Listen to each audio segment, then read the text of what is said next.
up, y'all? Welcome back to the channel. I'm James with Soul on Souls. Today we're going to be customizing a pair of Jordan 6s. Gonna be doing these. Yeah, these are 6s. We're gonna be doing these Jordan 6s. We're gonna do an off-white theme. So the majority of the shoe is gonna be black.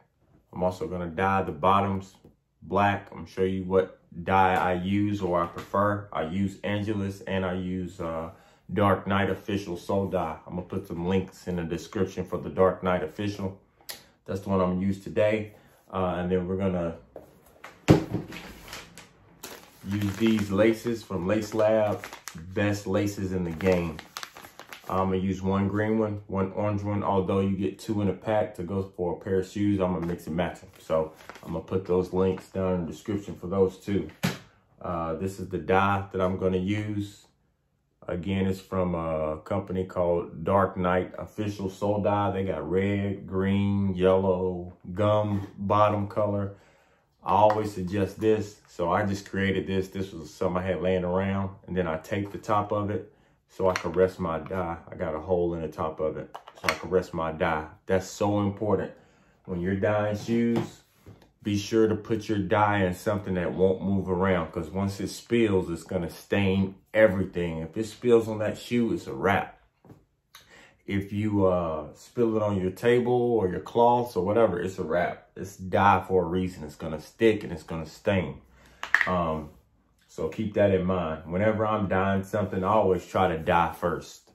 One thing I don't wanna do is dye something that's already been painted, because once that dye gets over top of it, you're gonna have to paint it again. So you can always paint over dye. So if you dye and some slips off and you're gonna paint the shoe anyway, it doesn't matter, because you're gonna paint over that anyway, and they won't even see the dye. But if you already have something that's fully painted and you dye last, unless you got a really good hand, which I've done it before, but I just don't recommend doing it. Also, materials we're gonna use, we're gonna be painting the shoe black, so I'm using Angelus black. Also, I'm gonna be using white from Angelus. I don't feel like getting up to grab it, but for these areas right here, that nubuck, see, this is leather. You just prep it, you know, whatever. This is nubuck, so you're not gonna acetone this. So for that, I'm gonna use black and too soft. Too soft makes it so when you paint the inside, because I'm painting this sock liner too, I'm gonna paint this black. So anything you want to keep soft, you want to add too soft. Sock liners, nubuck, mesh, things like that, you want to add too soft. So I mixed it up in this right here, 50% ratio. So half of it your paint, half of it too soft. Mix it together. Before I get started painting, I keep my acetone in this little bottle because it's easy to pour out. You want to take a little bit of acetone, put it on the cotton round or cotton ball, and gently, you want to take that and just rub it on the shoe just like that to get that top coat of paint, the top coat of that factory sealer.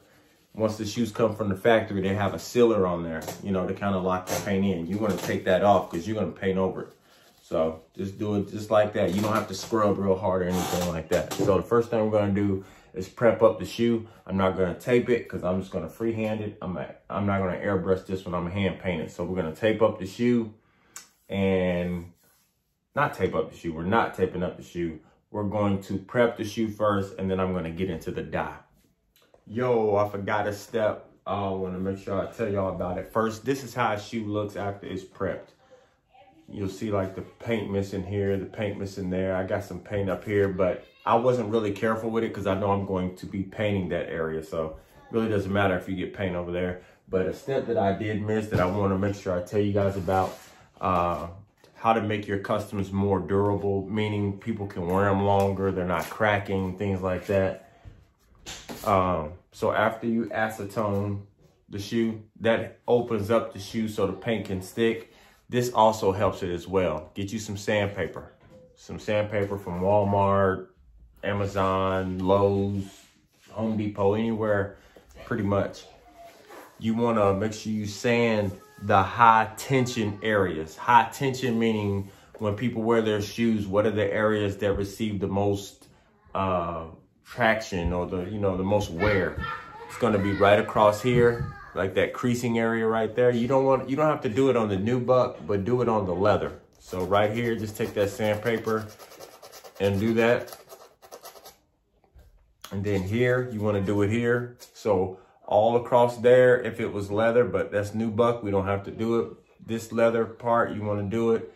And then on the ankle part, you see that? Right along that, that's where you're going to receive a lot of performance on the shoe. So you want to sand that part. That way when you paint, it sticks better and it opens it up so the paint can adhere better. So don't forget that step, guys. Yo, so what I did with the dyeing, I let it sit all night. You don't have to do that. You only need to let it sit an hour or so, but I like to let my stuff sink in. I'm not in a rush when I do my shoes. I take my time. So with the dye, it's done. You know, these are used pair of shoes. I would clean the bottom, but I don't feel like it. I'm just doing this to show y'all. So the dye's on there. What you want to do is take your cotton ball, put a little bit of acetone on it, and you want to rub it on there, on that dye, just like that. Let me turn the shoe. So rub it on the dye, just like that. You're getting all the excess dye off. All the excess will come off. The other dye will stay on there. So you rub it on there. See, I'm only getting a little bit off. You know, when you're rubbing it on there and you're getting a lot off, see, off the whole shoe, I got that was a little bit. So you know you're good. So you want to rub until nothing comes off. So I'm going to turn it over on the white side, rub it on there. Got just a little bit coming off. So just repeat that process.